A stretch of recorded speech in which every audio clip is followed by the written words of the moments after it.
오늘 17절부터 19절 세 절 말씀 하나님의 말씀으로 받으시면서 한 절씩 교독하고 19절 합독하겠습니다. 제가 먼저 읽겠습니다. 아브라함은 시험을 받을 때 믿음으로 이삭을 드렸으니 그는 약속들을 받은 자로되 그 외아들을 드렸느니라.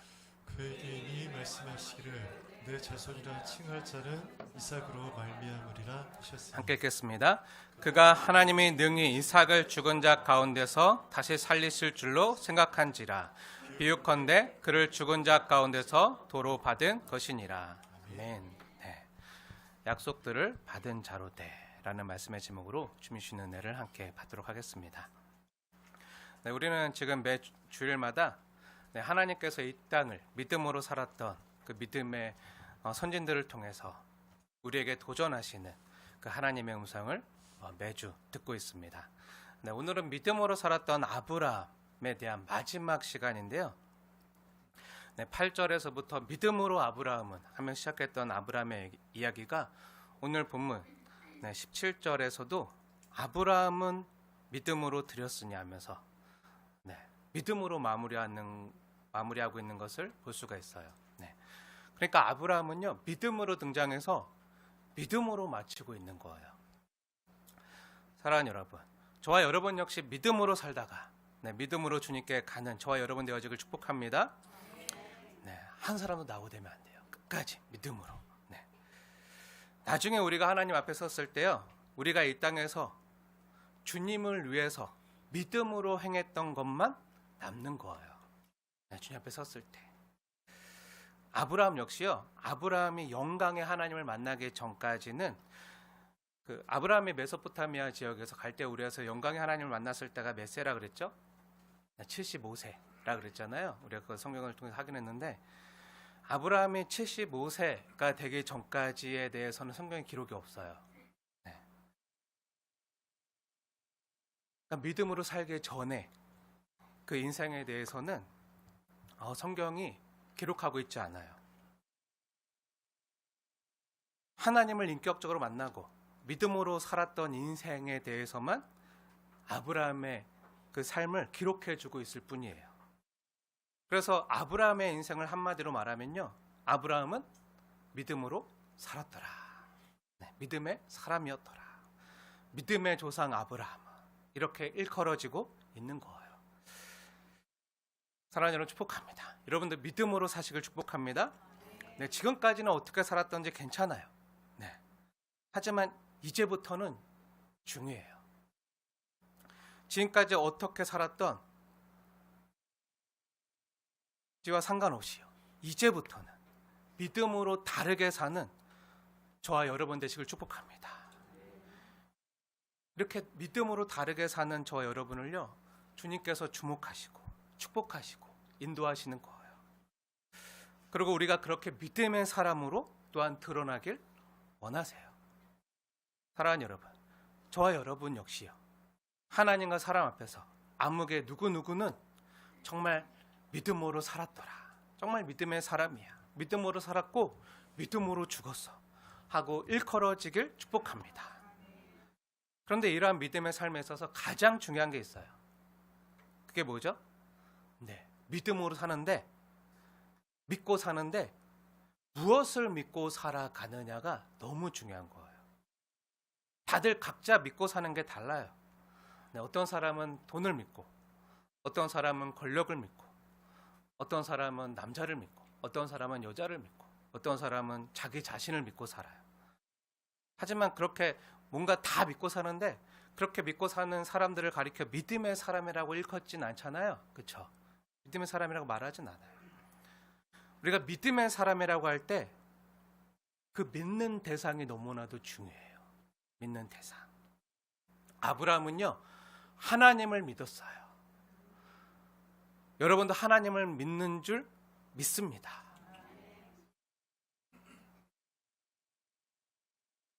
아브라함은요, 하나님을 믿고 그 하나님이, 내가 믿는 하나님이 정말 신실하시고 믿을 만한 분이심을 알았기에 또 하나님이 주신 약속 또한 믿었어요. 하나님의 말씀을 믿고 살았어요. 그 말씀하신 분이 정말 믿을 만한 분이기에. 이게 정말 중요해요.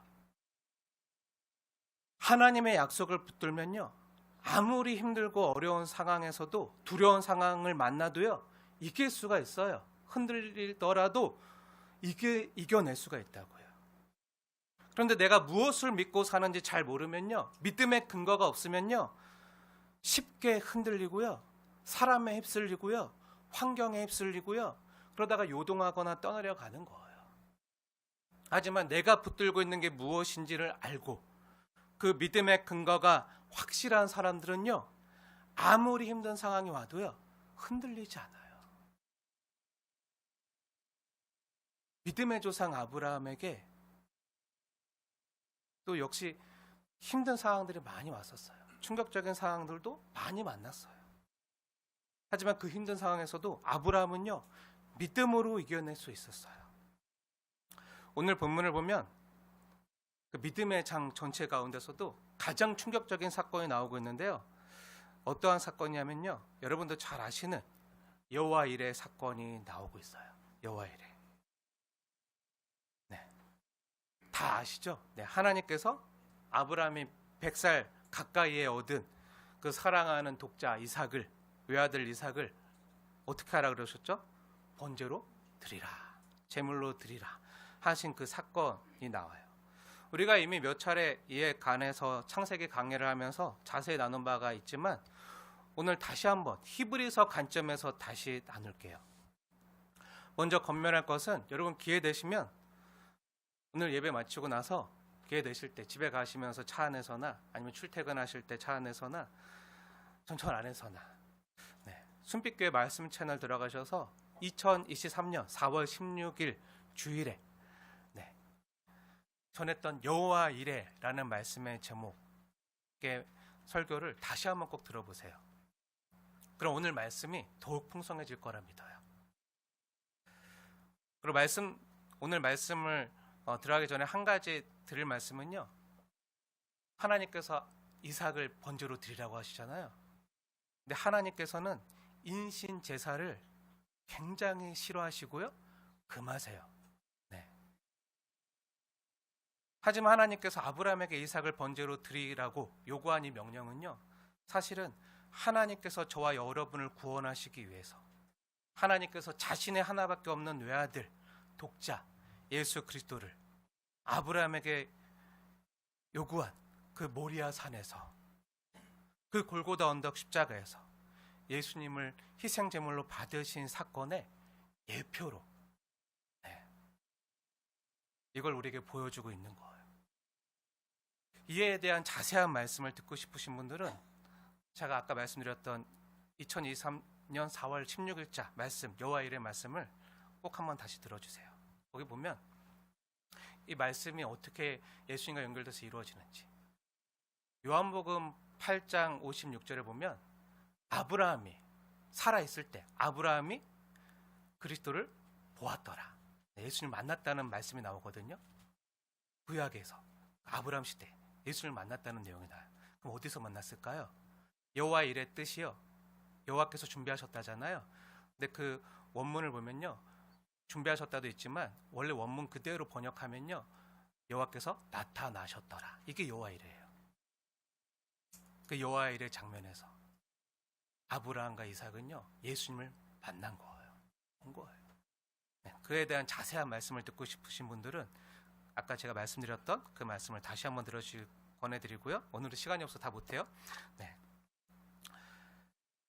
오늘은 히브리서 말씀이 전하는 관점에서, 그리고 적용적인 측면에서 이 말씀을 다루려고 하는데요. 다시 한번 오늘 히브리서 말씀을 한번 자세히 보세요. 17절 말씀인데요. 우리 17절 말씀 다시 한번 하나님이 나에게 주는 말씀으로 받으시면서 함께 읽겠습니다. 시작. 아브라함은 시험을 받을 때 믿음으로 이삭을 드렸으니 그는 약속들을 받은 자로 돼 그 외아들을 드렸느니라. 아멘. 오늘 본문을 보면요, 아브라함은 시험을 받을 때 믿음으로 이삭을 드렸다라고 나오는데요. 구체적으로 어떻게 드렸다는 거죠? 약속을 받은 자로서 그 아들을 드렸다는 거예요. 약속을 받은 자로서. 이게 오늘 말씀의 핵심이에요. 그래서 설교 제목이기도 한데요. 이게 오늘 말씀을 풀어가는 키예요. 네. 그리고 그 약속들이 뭐라는 거죠? 그 약속들이 뭐라는 거죠? 네, 그 약속이 그 밑에 나오는 18절에 자세히 기록되어 있는데요. 우리 18절 말씀 역시 주목해서 같이 읽어볼게요. 함께 읽겠습니다. 시작. 그에게 이미 말씀하시기를 내 자손이라 칭할 자는 이삭으로 말미암으리라 하셨으니. 아멘. 네, 이거라는 거야. 약속을 받은 자로 돼. 약속을 받은 자로서 믿음으로 드렸는데 그럼 그 약속들이 뭐냐? 하나님이 말씀하신 거, 약속하신 내용. 내 자손이라 칭할 자는 이삭으로 말미암으니라. 아브라함은 이 하나님의 약속을 분명히 믿었다는 거예요. 약속을 받은 자로 돼. 믿었기 때문에 이렇게 할 수 있었다는 거예요. 그러니까 뭐죠? 근데 하나님이 이미 나에게 분명히 몇 번이나 말씀하셨던 것처럼, 이미 여러 번 말씀하셨던 것처럼, 너 자손은 엘리에셀도 아니고 이스마엘도 아니고 너의 몸에서 날 자, 정확히는 너와 한 몸 된 사라의 몸에서 날 자 이삭이 너의 씨이고, 약속한 때가 지나 500년이 지나면 그 자손들에게 이 약속의 땅, 젖과 꿀이 흐르는 땅, 이 가나안 땅을 주시겠다고 말씀하셨어요. 그게 누구로 말미암아서요? 이삭으로 말미암아서, 이삭의 씨로 말미암아 주시겠다는 거예요. 그런데 어느 날 갑자기 하나님께서 아브라함에 나타나셔서 그 아들 이삭을 번제로 드리라는 거예요. 번제로. 여러분, 번제가 뭐죠? 번제가 뭐죠? 네, 아마 우리가 출애굽기 하면서 우리가 다 배워서 아시겠지만 번제는요, 칼로 토막을 내요. 목을 자르고 팔다리 다 자르고 칼로 잡아서 각을 다 떠요. 각을 다 뜨고 배를 가르고, 배를 갈라서 창자를 다 끄집어내고 그 피를 뿌리고 피를 붓고 나머지는 어떻게 하죠? 불로 태워서 드리는 게 번제잖아요. 근데 지금 누굴 어떻게 하라고요? 사랑하는 외아들 독자 이삭을. 만약 그렇게 되면 어떻게 되죠? 이삭은 죽겠죠. 이삭이 죽으면 어떻게 되는 거죠? 지금까지 아브라함에게 주셨던 하나님의 약속이 다 망가지고 어그러지는 거잖아요. 하나님의 약속이 이루어질 수 없잖아요. 하지만 아브라함은 어땠다는 거죠? 네, 다시 한번 보세요. 18절 말씀 자세히 보세요. 하나님께서 아브라함에게 하셨던 말씀을 굳게 믿었다는 거예요. 하나님이 이미 여러 차례 말씀하시기를 내 자손이라 칭할 자는 이삭으로 말미암으니라 하신 말씀을 믿었다는 거예요. 그래서 믿음으로 드릴 수 있었다는 거예요. 이게 무슨 말이죠? 네, 그 말의 의미가 그때 아브라함의 속마음이 19절에 나와 있는데요. 그 속뜻이 이렇게 말했던 속뜻이 나와 있는데요. 아브라함이 무엇을 믿은 거죠? 네, 우리 19절 말씀 우리 함께 읽겠습니다. 19절 시작. 그가 하나님이 능히 이삭을 죽은 자 가운데서 다시 살리실 줄로 생각한지라. 비유컨대 그를 죽은 자 가운데서 도로 받은 것이니라. 네, 아브라함의 마음이 나오고 있잖아요. 아브라함의 생각. 어떻게 해요? 하나님이 능히 이삭을 죽은 자 가운데서 다시 살리실 줄로 어떻게 해요? 생각한지라. 네, 아브라함은요, 하나님께서 이삭을 번제로 드리더라도 하나님이 이삭을 다시 살리실 것이다. 그래서 하나님의 약속을 이삭을 통해서 이루어갈 것이다. 죽은 자 가운데서 다시 받을 것을 믿었다는 거. 이런 부활 신앙이 있었다는 거예요. 그리고 그 증거가 뭐죠?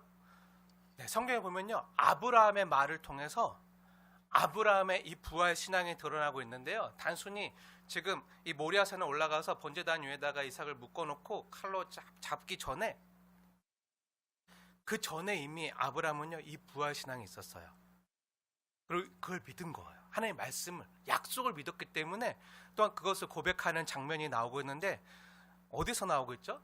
네, 성경 창세기 22장 말씀 한번 보세요. 22장. 지난번에도 말씀드렸지만 다시 한번 자세히 보세요. 창세기 22장은 그 유명한 여호와 일의 사건이 기록된 장인데요. 그 여호와 일의 사건이 기록되어 있는 그 말씀 중에 5절 말씀 보세요. 5절을 주목해서 보세요. 5절에 아브라함이 그 종들에게 함께 모리아산으로 함께 갔던 종들에게 말하고 있는데 뭐라고 말하고 있죠? 우리 5절 말씀 함께 읽겠습니다. 5절 시작. 이에 아브라함이 종들에게 이르되 너희는 나귀와 함께 여기서 기다리라. 내가 아이와 함께 저기 가서 예배하고 우리가 너희에게로 돌아오리라 하고. 아멘. 아멘.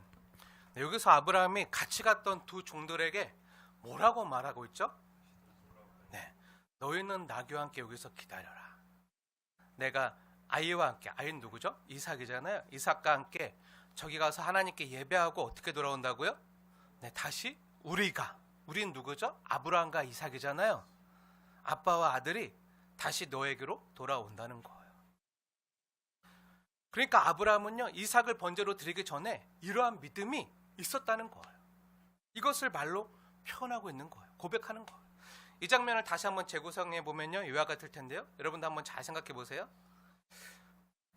그 창세기 22장 1절 말씀 한번 보세요.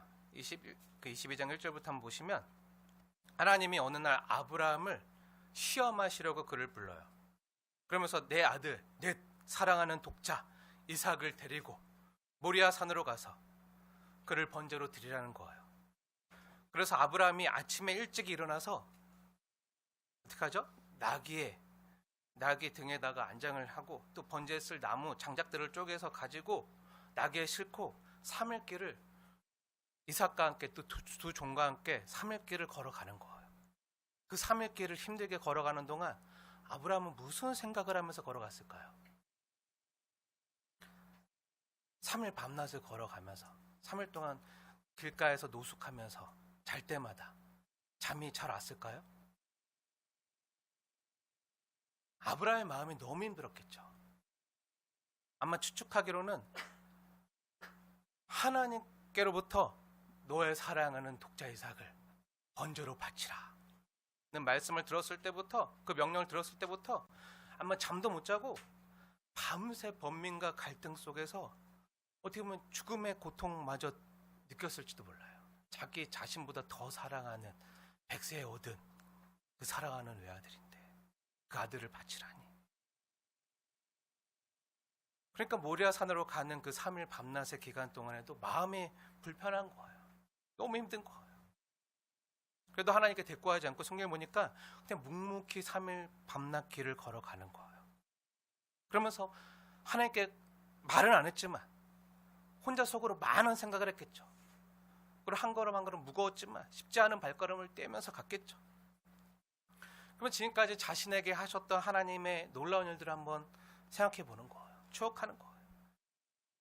지금까지 하나님과 함께 했던 일들, 이삭을 통해서 얻었던 기쁨들, 이삭과 함께 했던 그 소중한 시간들, 이삭의 그 명하기부터 가난 아기 때부터 유아기를 지나서 이제 소년이 되고 커갔던 그 어린 시절의 모든 행복했던 시간들, 추억들, 그 시간들이 주마등처럼 머릿속으로 스쳐 지나가면서 아브라함은 많이 힘들었을지도 몰라요. 그러면서 이런 생각을 했을 수도 있어요. 나는 내 아들 독자 이삭을 정말 사랑한다. 그런데 하나님이 이삭을 번제로 바치라고 요구하신다. 지금까지 내가 겪은 하나님은 정말 믿을 수 있는 분이신데, 하나님이 하셨던 약속은 지금까지 다 이루셨는데, 하나님은 약속을 반드시 이루시는 분이다. 신실한 분이다. 거짓말하시는 분이 아니다.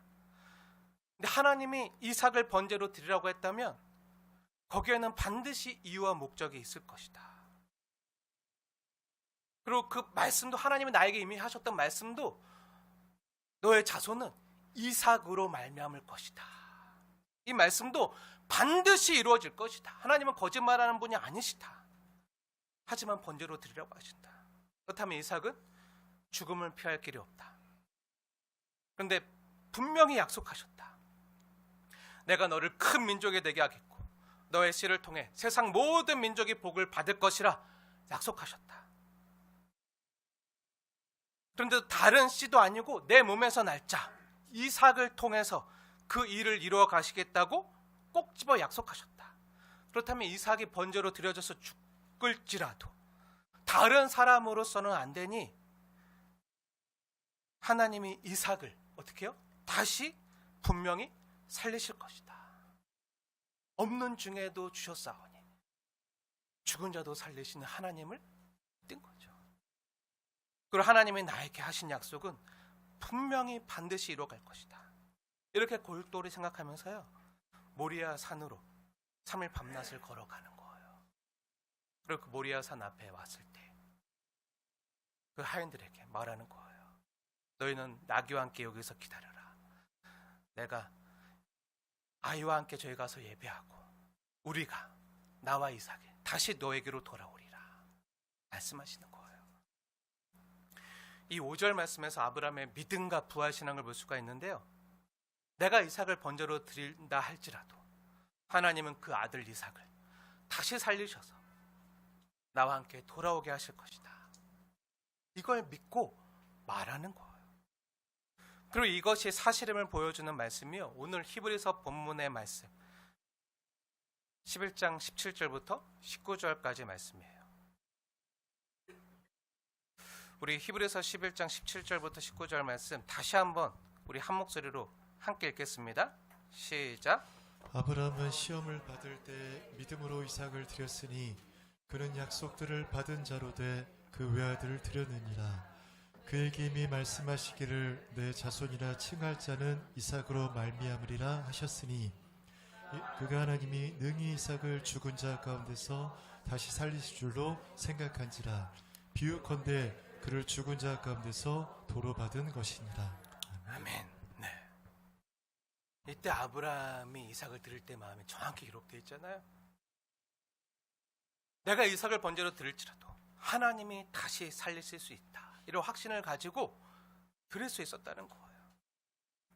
그러니까 아브라함이 이삭을 모리아 산으로 데리고 가서 번제단에 묶어놓고 이삭을 칼로 잡으려고 할 때, 그때 그냥 칼로 잡으려고 할 때 그냥 하는 척이 아니라 뭐라는 거죠?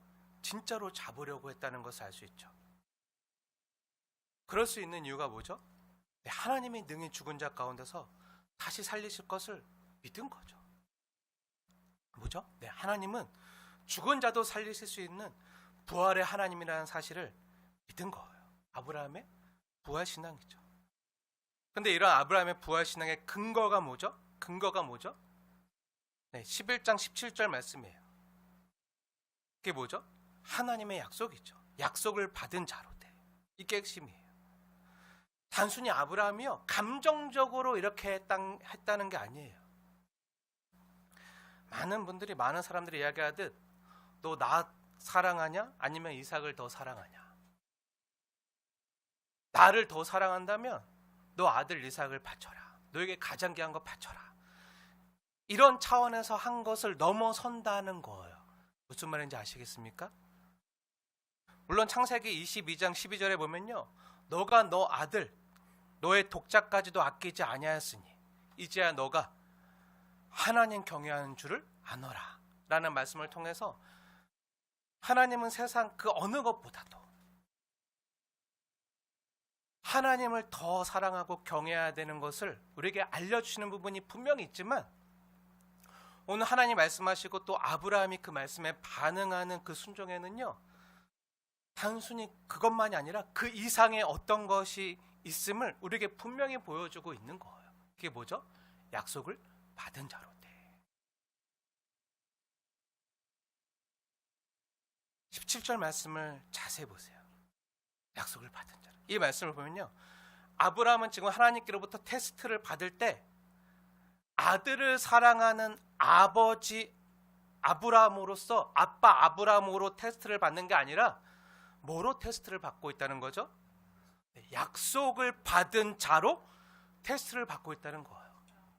아빠로서 테스트 받는 게 아니라 약속을 받은 자로 테스트를 받고 있다는 거예요. 그러니까 단순히 너 나 더 사랑하냐? 아니면 아들을 더 사랑하냐? 둘 중에 택해. 이런 차원으로 테스트를 받고 있다는 게 아니에요. 이것을 훨씬 넘어서서 하나님의 약속들을 받은 자로서 테스트를 받고 있다는 거예요. 아브라함은 지금 인간적인 사사로운 정을 포기하라는 의미에서 테스트를 받는 게 아니라 하나님의 약속들을 정말 믿고 있는가. 하나님께 분명히 말씀하셨잖아요. 이삭을 통해서 말미암으니라. 이삭만 가능해. 이삭을 통해서만 이루어질 거야. 이걸 정말 믿고 있는가? 이 약속을 믿고 있는가? 로서 테스트를 받고 있다는 거예요. 그 약속이 뭐죠?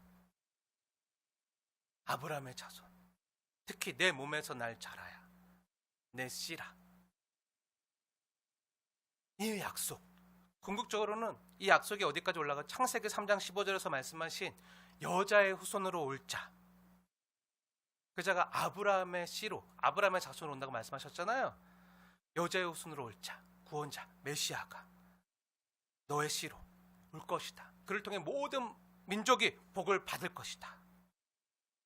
근데 그 구원자 메시아가 이삭에게서 나는 자라야 내 씨라 부를 것이다 말씀하셨잖아요.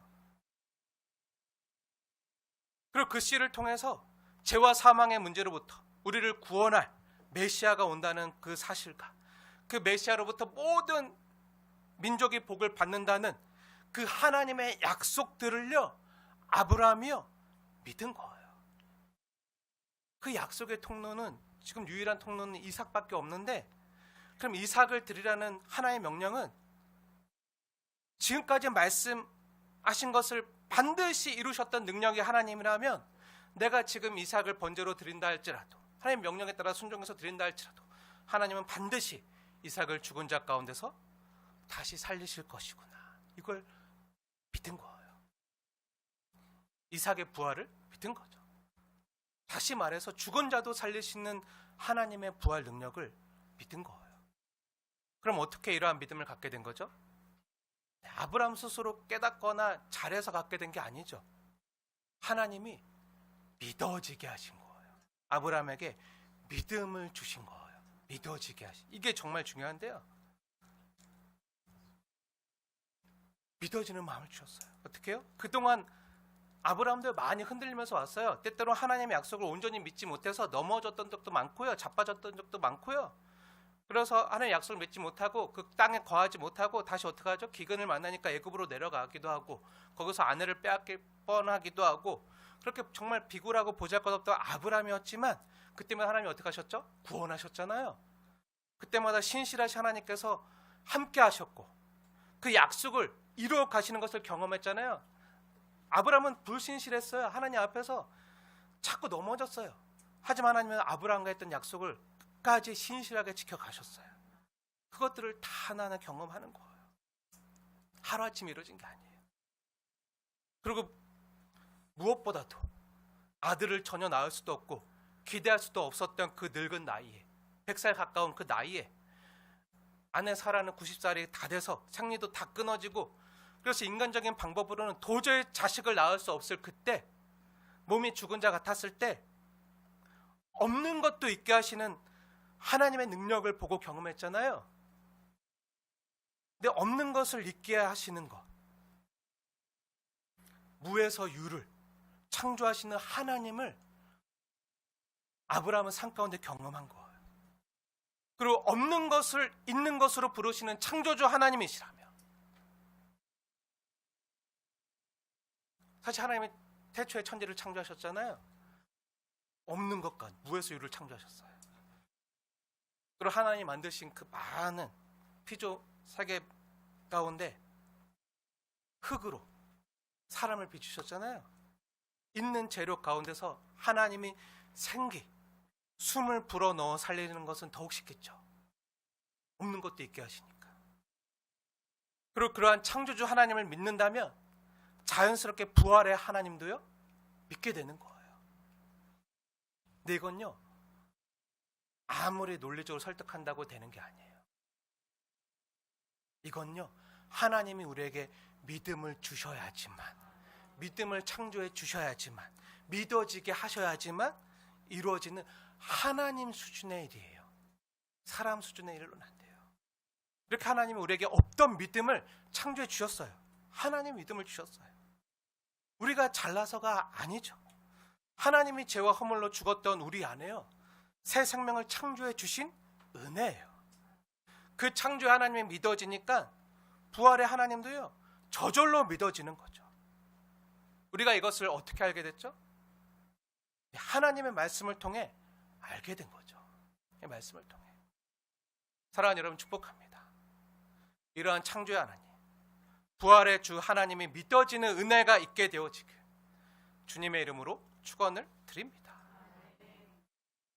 혹시 여러분 중에요, 주님을 정말 믿고 싶은데 아직 믿어지지 않는 분들이 혹시 계시거나 이 방송을 듣고 계신 분이 계시다면 다른 기도하지 마시고요, 딱 하나, 하나님이 믿어지는 은혜를 달라고 기도해 보세요.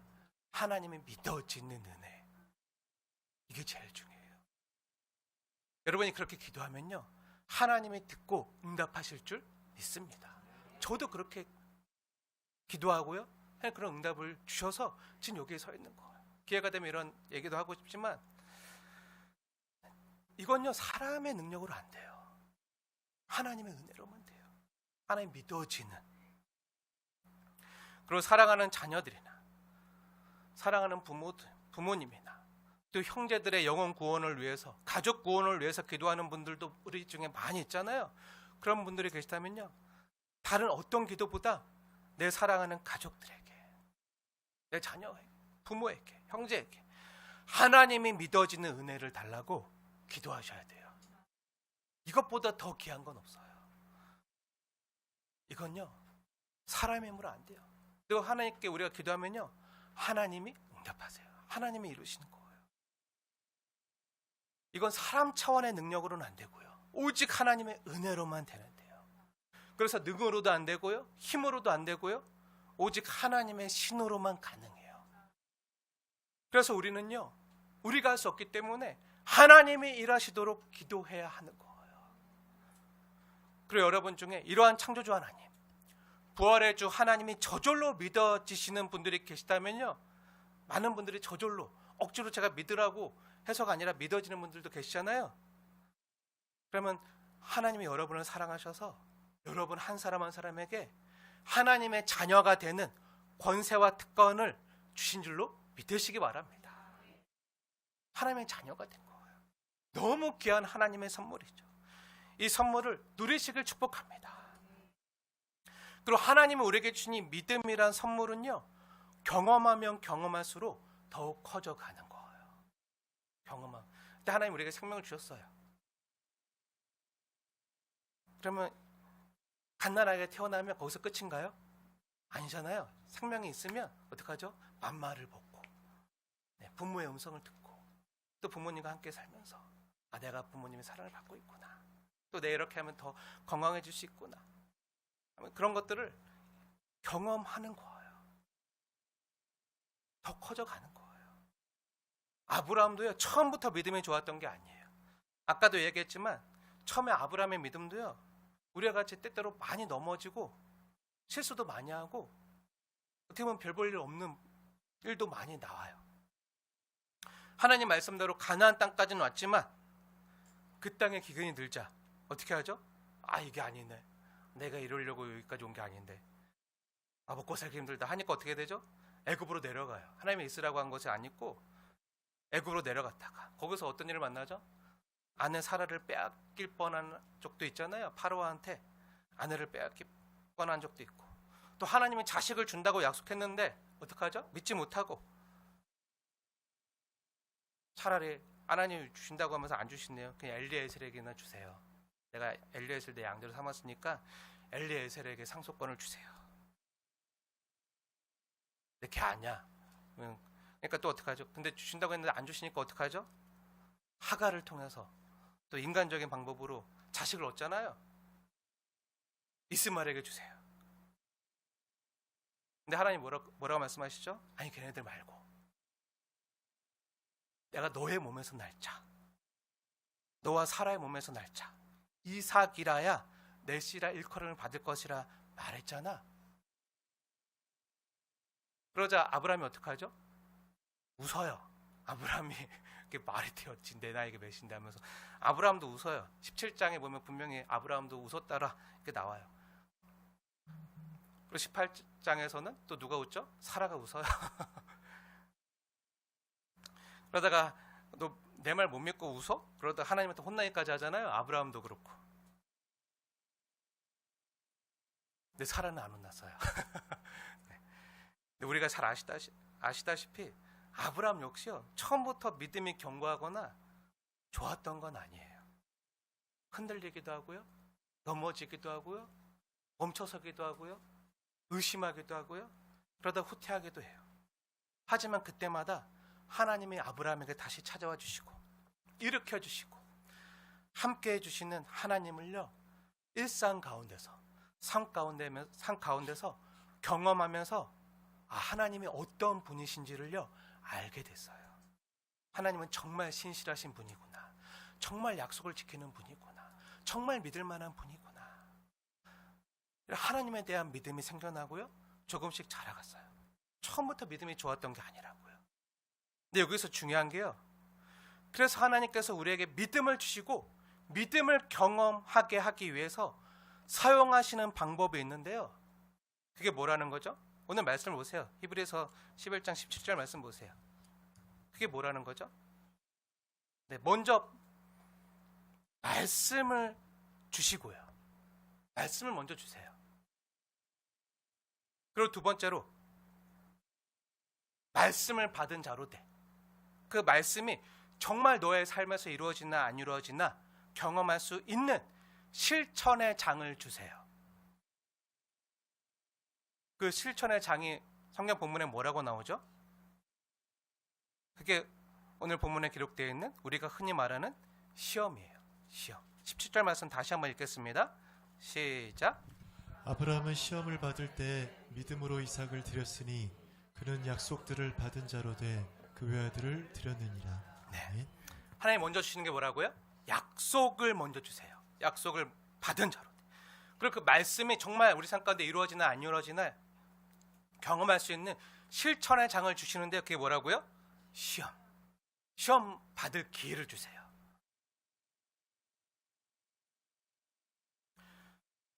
이 17절 말씀 정말 중요한데요, 자세히 주목해서 보세요. 이 말씀을 다시 바꿔서 말하면 무슨 말이죠?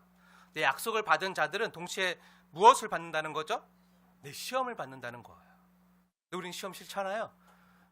기말고사 이제 본다고 애들 너무 싫어하는데 시험 다 싫어해요. 약속을 받은 자들은 뭘 같이 받는다고요? 시험을 받는다는 거예요. 그리고 이게 같이 간다는 거예요.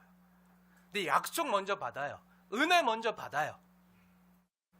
그리고 그 약속이 이루어지는 현장을요 같이 받는 거예요. 이거 성경에서는 시험이라고 말해요.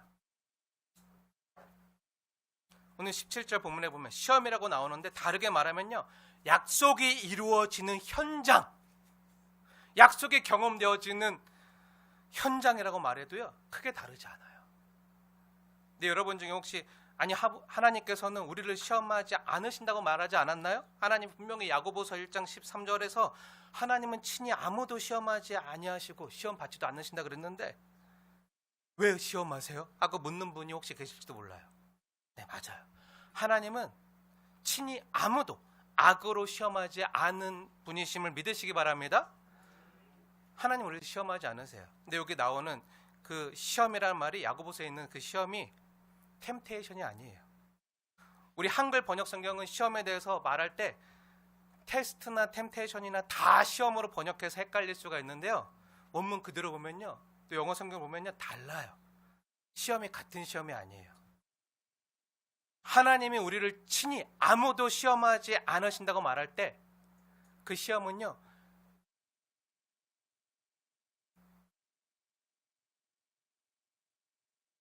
하나님 친히 악으로 아무도 시험하지 않으신다고 말할 때 그 시험은 템테이션이에요. 그러니까 무슨 말이죠? 우리를 망하게 하도록 유혹하지 않으신다는 거예요. 그렇게 악으로 시험하지 않으신다는 거예요. 그럼 유혹은 누가 하는 거죠? 유혹은 누가 하는 거죠? 템테이션은 누가 하는 거죠? 네, 마귀 사탄이에요. 하나님은 그런 짓 안 하신다는 거예요. 그걸 야고보서 1장 13절에 기록하고 계신 거예요. 마귀가 우리를 거꾸로 틀리고 망하게 하기 위해서, 우리를 죄짓도록 하기 위해서 유혹해요. 템테이션이에요. 그래서 하나님과 멀어지도록 만들어요. 그래서 유혹에 빠지면 안 되겠죠. 그래서 예수님께서 우리에게 기도를 가르쳐 주시면서 시험에 들게 하지 마옵시고 이렇게 기도하라고 말씀하셨잖아요. 여기서 이 시험에 들게 하지 마옵시고가 그 시험이요 바로 템테이션이에요. 사탄의 유혹에 빠지지 않도록 기도하라는 거예요. 하지만 하나님이 하시는 시험은요 템테이션, 유혹이 아니라 뭐죠? 테스트예요. 테스트. 하나님 우리를 테스트하세요. 템테이션 하는 분이 아니라, 하나님은 악으로 시험하는 분이 아니에요. 템테이션 하는 분이 아니라, 그럼 어떤 거 하신다고요? 테스트하세요. 그 테스트의 목적이 뭐죠?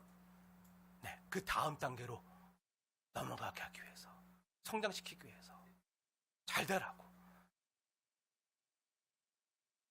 너가 지금 얼마나 컸는지 스스로 경험하고 누리고 뿌듯해하고 기뻐하고 그걸 맛보고, 그리고 너희 자랐으니까 그 다음으로 이제 넘어가도 된다고. 그걸, 그 축복의 경험들을 하나하나 맛보게 하기 위해서, 그 축복의 가실들을 하나하나 맛보게 하기 위해서 테스트하시는 거예요. 그 사람의 실력이 어떠한지 증명해서 입증하는 게 테스트의 목적이잖아요. 그걸 누가 누리죠? 테스트 받은 자가 누리잖아요. 성경에 하나님이 행하시는 테스트와 같은 말이 있는데요. 그게 다른 말로 성경에 기록되어 있는데 연단이에요. 연단. 그 연단이라는 말씀이 로마서 5장 보면 자세히 나와 있는데요. 로마서 5장 한번 보세요. 로마서 5장 3절과 4절에 보면요. 하나님 우리에게 주시는 테스트를 통해서 택하시는 거죠. 우리가 환난 중에도 즐거워하게 하세요. 우리가 환난 중에도 즐거워하는, 이는 환난은 인내를, 인내는 연단을, 연단은 소망을 이루는 줄 알미로다. 여기서 연단이요, 바로 하나님이 하시는 시험이에요. 즉 우리를 넘어뜨리거나 망하게 하기 위한 목적에서 하는 그 시험이 아니라 어떻게 하는 거죠?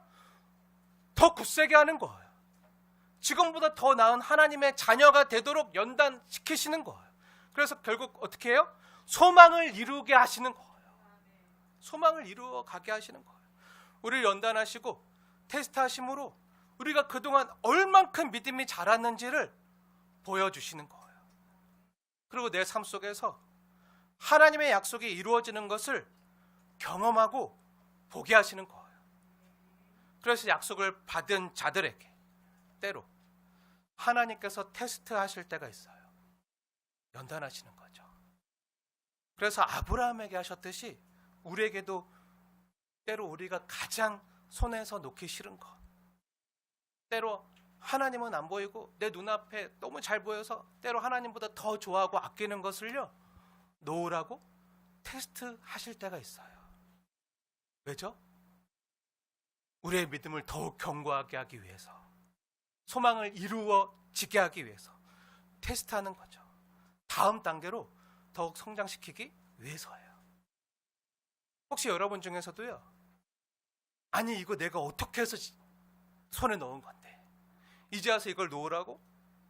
안 돼, 못 놔, 죽어도 못 놔, 이건 내 거야, 다른 건 다 포기해도 이건 안 돼, 이거 하나님이 주신 거잖아, 기도해서 주신 거잖아, 근데 이걸 놓으라고? 줄 때는 언제고 다시 뺏어간다고? 말도 안 돼, 이거 안 돼, 이거 없으면 더 이상 못 살 것 같은데, 근데 그걸 내 손으로 놓으라고? 없애버리라고? 어림없지 라고 생각하는 무언가가 혹시 있으십니까? 아브라함도요 그런 상황을 만났던 거예요. 그럼 하나님이 그걸 놓으라고 하시면 어떻게 되는 거죠? 우리 그걸 너가 지금 가장 붙들고 있는, 가장 사랑하는 거, 그걸 놔, 내려놔. 그럼 어떻게 되는 거죠? 놓기 싫은데, 놓기 싫은데, 이거 없으면 안 되는데, 이거 없으면 죽을 것 같은데, 이거 없으면 못 살 것 같은데 왜 자꾸 내려놓으라고 하시는 거지? 놓기 싫은데, 근데 하나님의 말씀인데, 하나님의 말씀인데 어떻게 해야 되지? 순종해야 되나? 놓기 싫은데 하면서 뭘 하게 되죠? 그러면서 뭘 하게 되죠? 하나님의 말씀은 이런데 내 상황은 이래요. 그럼 어떻게 하게 되죠? 갈등하게 되죠. 고민하게 되죠. 믿음 없는 사람들은요 이런 일을 만나도요 아예 고민조차 안 해요. 고민이 없어요. 믿음 없는 사람은 갈등조차 안 해요. 근데 하나님 우리에게 조금이라도 겨자씨만한 믿음을 주신 사람이라면, 믿음 있는 성도라면요, 내 이런 상황을 만났을 때 말씀이 부딪혀 오면요 갈등하게 돼요. 고민하게 돼요. 우리 안에 생명이 있기 때문이에요. 하나님 주신 믿음이 자라고 꿈틀대고 살아있기 때문이에요. 믿음이 없는 사람은 아예 고민도 안 하지만 하나님이 겨자씨만한 조그마한 믿음이라도 주신 자들은요 이때부터 자신과의 싸움을 하게 돼요. 자신과의 싸움. 이게 뭐죠? 이게 뭐죠? 그게 자기 부인이에요. 나 이거 하고 싶은데 내 말씀 이러니 안 되겠다. 참아야겠다. 끊어야겠다. 버려야겠다. 그런 자기 부인을 하게 돼요. 이거 없으면 죽을 것 같은데 이거 없어도 진짜 죽나 확인해 봐야겠다. 그런 자기 부인을 하게 돼요. 예수님께서 말씀하신 나를 따르려거든 자기를 부인하고 자기 십자가를 지고 나를 따르라는 경험을요 비로소 실제로 하게 되는 거예요. 그때서야. 그 전에는요 몰라요. 안 해봐서 몰라요. 해본 적이 없기 때문에 고민조차 안 해요. 하지만 실제로 고민하면서 하게 되면요 자기 부인이 이루어지는 거예요. 그래서 때때로 주님께서는 우리의 믿음을 성장시키기 위해서 우리가 가장 사랑하는 것, 가장 아끼는 것, 포기하기 싫은 것, 그것을 내려놓으라고 말씀하실 때가 있어요. 이거 없으면 죽을 것 같은데 그걸요 내려놓으라고 말씀하실 때가 있어요. 근데 각자 다 달라요. 믿음의 분량이 다 다르잖아요. 믿음의 성장 여부에 따라서 어떤 사람은요 주의 성수일 수도 있고요, 또 어떤 사람은요 그게 재물일 수도 있고요, 또 어떤 사람은요 그게 사람일 수도 있어요. 자기를 자꾸 죄짓게 만드는 유혹하는 사람일 수도 있어요. 예전에 어떤 분이 저에게 찾아와서 이렇게 말한 적이 있어요.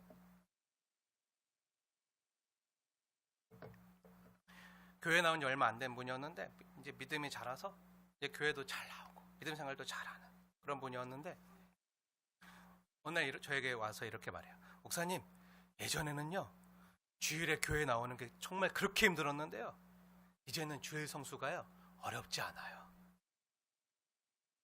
주일 성수는 쉬워요. 그런데요 아직 11조 드리거나 헌금 생활은요 못하겠어요. 솔직히 말하더라고요. 근데 저는 주일 예배 지키는 거는 괜찮은데 제가 돈에 약한가 봐요. 물질에 약한가 봐요. 물질에 자꾸 넘어져요. 11조 드리는 거 아직 힘들어요. 그렇게 말한 그분에게 제가 이렇게 말했어요.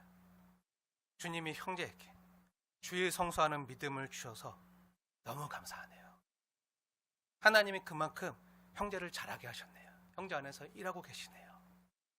하지만 여기서 멈춰서면 안 됩니다. 11조 하는 것이 자꾸 마음에 걸린다면 하나님이 그것으로 형제를 테스트하는 것이 있으니 한번 말씀대로 순종해 보세요.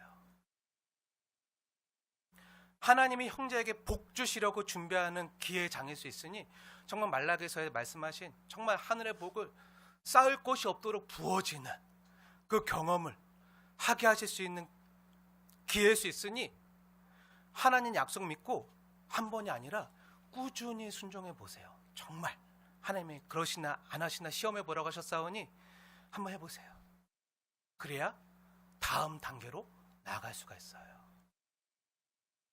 하나님이 돈이 필요해서거나 뭔가 부족해서 우리에게 헌금을 요구하시는 게 아니에요. 근데 그걸 왜 요구하시는 거죠? 하나님이 돈이 없으신가요? 아니잖아요. 근데 왜 11조를 하라고 하시는 거죠? 네, 우리가 돈이 아니라 하나님의 약속 믿고 주님 의지하여 살아갈 때 하나님이 우리에게 공급하시고 하나님이 우리에게 채워주시는 것만으로 행복하고 만족한 삶, 더 풍성한 삶을 주시기 위해서 형제를 테스트하는 과정일 수 있으니 한번 그걸 넘어서 보세요. 그걸 넘어서야 한 단계 더 성장할 수 있어요. 그러니 거기서 물질 때문에 걸려 넘어지지 마시고 승리하길 축복해요. 그래야 더 이상 돈이 형제 삶의 문제가 되지 않고 자유해질 수 있어요. 그래야 세상에 감당치 못할 믿음의 사람이 될 수 있어요. 한번 도전해 보세요 라고 말한 적이 있어요. 한번 실천해 보세요. 사랑하는 여러분, 하나님께서는요 여러분을 사랑하시고요 지금보다 더 풍성하고 자유로운 삶을 살게 하기 위해서, 때로 우리를 연단시키기 위해서 시험을 허락하실 때가 있어요. 이 믿음의 연단을 만나면요, 주저하지 마시고요, 한번 주님 약속 믿고 한번 거뜬히 넘어보시길 축복합니다. 넘은 만큼 성장하는 거고요, 넘은 만큼 다른 축복의 장에서 한 걸음 더 내딛을 수 있는 거예요. 가봐야 알아요. 그만큼 가야 보여요. 근데 억지로 하지 마세요. 주님 믿음 주셔서, 정말 내 안에 겨자씨만한 믿음이라도 있어서 정말 순종할 수 있는 마음 주시면, 그리고 주님을 사랑하는 마음을 주시면, 그 사랑하는 마음 때문에 한번 할 수 있는 만큼 순종해 보세요. 예전에 어떤 여자 집사님이 저한테 와서 이런 고민을 말씀하셨어요. 목사님, 11조 해야 되는데요, 대출금도 많고요, 갚아야 될 것도 많고요, 너무 힘들어요. 근데 11조 하고 싶어요. 근데 남편이 그걸 허락하지를 않아요. 그럴 때 어떻게 해야 될까요? 그래도 11조 하세요 라고 권해드렸어요. 근데 어떻게 11조 하냐면요, 남편분이 안 믿거나 아직 그 믿음이 없어 11조를 하기 원치 않는다면요, 남편의 동의나 가족의 동의를 받고 나서 11조 하는 걸 여러분 축복합니다. 근데 그런 상황이 아니라면, 근데 내 믿음이 있잖아요, 하나님을 사랑하고 고백하는 믿음이 있잖아요, 그러면 남편이 나에게 주는 생활비나 용돈이 있을 거 아니에요. 생활비는 생활비로 쓸 때 용돈이 있을 거 아니에요. 네.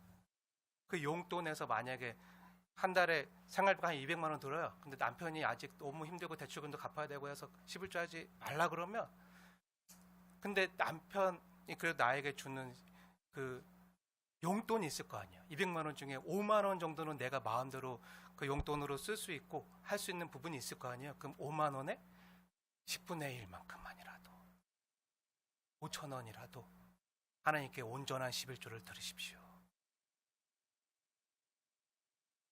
그렇게 하시면 돼요. 하나님이 여러분이 주신 믿음만큼, 하나님을 사랑하는 마음 주신 만큼 그 믿음에 반응해서요, 그 사랑에 반응해서요, 믿음의 고백을 한번 해보세요. 근데 그걸 해봐야 그 다음으로 넘어갈 수가 있어요. 억지로 강제로 하지 마시되, 하나님의 마음에 믿음을 주셨으면, 주님 사랑하는 마음을 조금이라도 주셨으면 반응하십시오. 꼭 하시길 축복합니다.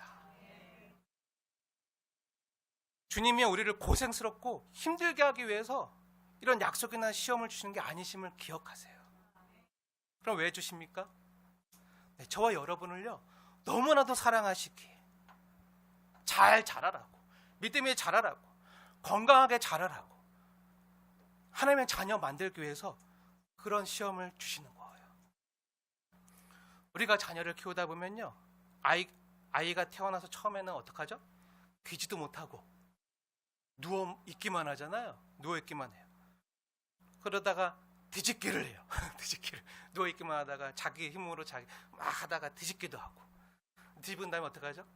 엄마한테, 아빠한테 와서 기기도 하고, 아직 못 일어나요. 못 앉아요. 스스로 힘으로 못 앉아요. 그러다가 수백 번 넘어지면서 이제 겨우 앉았다가, 그러다가 겨우 이제 수백 번, 수천 번 넘어지면서 이제 겨우 뭐라도 붙잡고 일어서게 돼요. 그 과정에 지나면 또 몇백 번, 몇천 번 넘어지면서 한 발자국, 한 발자국 내딛다가 또 넘어져요. 그렇게 자꾸 넘어지면서 걷게 되는 거예요. 그리고 그렇게 걷다 보면 이제 다리에 근력이 붙고요, 균형 감각이 잡히면서 이제 마음껏 뛰기도 하는 거예요. 그러다 점프를 하기도 하고 네. 어떤 이는 수영도 하고, 어떤 이는 자전거도 타고 하는 거예요. 이게 뭐죠? 네, 성장했다는 증거죠. 성장한 만큼 다른 걸 경험할 수 있는 거예요. 믿음의 성장도 이와 같아요. 하나님 처음에 믿음을 주셔서 거듭나게 하시면, 이제 더 이상 세상 옛날 내가 원하는 대로만 살지 않고, 하나님이 이렇게 말씀하셨는데 하면서 갈등이라는 게 시작돼요. 네, 내가 말씀대로 살아야 되는데, 이렇게 해야 되는데. 그렇다면요, 여러분 하나님의 자녀인 줄 믿으시길 축복합니다. 하나님 나에게 믿음을 주신 거예요. 믿어지게 하신 거예요. 생명이 있으니까 고민하는 거예요. 근데 거기서 조금 더 정말 자유로운 그 성장은 내가 되길 원하면요, 한 걸음씩 내디뎌야 돼요. 주님이 날 붙잡아 주시 믿고, 넘어져도 다시 일으켜 줄 거라 믿고, 아버지 믿고 한 걸음씩 한 걸음씩 더 내디뎌야 돼요. 처음에 주님 믿음을 주시면요, 다시 믿음의 사람으로 태어나면 처음에 주의 성수도 힘들 수 있어요. 처음에 여러분들 주의 성수 쉬웠나요? 다들 고민하면서 나왔잖아요. 아, 나에게 주어진 황금 같은 이 휴일날, 난 잠이 부족한데, 내가 하고 싶은 것도 많은데, 넷플릭스 드라마 정주행해야 되는데, 웹툰 다 봐야 되는데, 게임해야 되는데, 막 이러면서 아, 친구들이 놀러 오라고 얘기하는데 계곡으로 부르는데 막 그러면서 쉽지 않잖아요. 주일 성수도 힘들 수 있어요. 근데 믿음이 자라서 이제 주일에 교회 오는 건 이제 어렵지 않아요. 그만큼 자랐다는 증거예요. 근데 주일에 교회 오는 건 어렵지 않은데, 그 다음에 또 부딪히는 게 뭐죠? 헌금 생활이 어렵게 느껴질 수 있어요. 그때 약속들을 받은 자로서 이겨내 보세요. 약속을 받은 자로 이겨내 보세요. 그렇게 하나하나 말씀 생활, 기도 생활, 봉사 생활, 전도 생활, 하나하나 믿음의 장을 넓혀서 믿음의 도장 깨기를 한번 해보세요. 도장 깨기 하듯이 하나하나 약속들을 받은 자로서 이겨내 보세요. 경험해 보세요. 이전과 달라요. 지금처럼 사는 삶이 아니라 이제 완전히 다르게 사는, 변화된 삶으로 자유하게 살 수 있는 그런 은혜를 하나님 우리에게 허락해 주세요. 하나님이 우리에게 주신 생명과 믿음이 정말 살아있다면요, 살아있는 믿음이라면요, 이 믿음은요 계속 자라야 돼요. 자라야 돼요. 성장해야 돼요. 그래서 하나님이 자라게 하시기 위해서 우리에게 어떤 걸 주시죠? 자라게 하도록 하기 위해서 우리 앞에 문제를 하나씩 놓아도 돼요. 문제를 하나씩. 우리가 자란 걸 경험할 수 있도록. 그래서 하나님께서는 우리 앞에 있는 문제를 없애주시거나 치워주시는 문제 해결 방법보다 하나님은 우리에게 더 애용하시고 아끼시며 사용하는 방법이요, 우리의 믿음을 키우는 방법을 사용하세요. 문제를 없애는 방법이 아니라 이 문제를 만나도 이 문제를 거뜬히 넘어갈 수 있도록 여러분의 믿음을 키우는 방법을 사용하신다고요. 근데 여러분의 믿음이 이 문제보다 더 커지면요, 더 이상 이 문제는요 문제가 아닌 게 돼요. 그렇죠? 여러분 처음에 더하기 빼기도 힘들었는데, 곱하기 나누기도 힘들었는데, 지금은 어떻죠? 거뜬히 할 수 있잖아요. 물론 분수는 어려울 수 있어도. 네. 근데 처음에는 다 힘들어도요, 이제 더 이상 문제가 아니에요. 잘하면요, 실력이 잘하면요, 이제 더 이상 그게 고민이 안 돼요. 그냥 가뿐히 넘어가는. 우리는 늘 언제나 문제가 없어지는 것만이 하나님의 응답이라고 생각하는데요, 절대 그렇지 않고요, 우리를 힘들게 하는 여러 가지 문제들이 우리 앞에 딱 버티고 있어도요, 홍해가 있어도요, 여리고성에 있어도요, 그 문제보다 하나님은 우리의 믿음의 실력이 자라나게 하세요. 그래서 저는 너무 큰 문제였는데 하나님이 나와 함께 하시며 주님이 나와 함께 하시며 이길 수 있다, 지나갈 수 있다. 전에는 엄청 큰 문제였는데 한번 돌아보세요. 전에는 진짜 죽을 것처럼 힘든 문제였는데 지금 문제가 아닌 것들도 많잖아요. 진짜 그때 내가 문제 가지고, 나는 문제 가지고 왜 이렇게 고생했는지 그렇게 생각하는 것들도 있잖아요. 전엔 큰 문제였는데 지금 우리를 아무리 힘들게 하는 문제라 할지라도요, 하나님 아빠에 대한 신실함과 그 하나님을 믿는 믿음이 우리 안에서 더 커지고, 그만큼 또 우리의 믿음이 커지고 자라고 믿음의 근력이 붙고 믿음의 실력이 커가면요, 우리가 지금 당하고 있는 그 문제가요 상대적으로 작아지게 돼요. 아무리 커도 하나님보단 더 클 수 없거든요. 갓난 아기에게는요 문지방이 걸려 넘어지게 만드는 문제일 수 있지만, 우리가 장성해서 성인이 되면요 그 문지방은요 그냥 다른 더 좋은 장소로 넘어가게 만드는 통로일 뿐, 더 이상 문제가 안 되는 거예요. 하나님은 우리에게 그것을 경험하도록 약속들을 주세요. 약속을 받은 자로 돼. 그 약속이 이루어지는 경험을 하도록 시험이란 걸 또 허락하세요. 그때 약속을 받은 자로 한번 순종해 보세요. 도전해 보세요. 순종할 때 우리의 믿음이 자라고요. 그 자라난 믿음으로 주님이 주시는 더 많은 복을 누리게 되면요, 지금 우리가 생각하는 그 문제는요, 문제가 아니게 돼요. 다음에는요, 주님밖에 안 보여요. 문제가 안 되고, 정말 내가 바라는 건요, 주님을 더 구하고 주님을 바라고 내 사모할 자 주님밖에 없습니다. 고백하게 되는, 그렇게 하나님의 자녀로 아빠 되신 하나님과 더 깊은 사랑과 교제를 나누게 하시기 위해서, 하나님 우리를 하나님의 자녀로 성장시켜 가기 위해서 우리에게 약속들을 주시고 약속을 경험할 믿음의 장을, 실천의 장을 주시는 거예요. 사랑하는 여러분, 오늘 말씀을 마치겠습니다.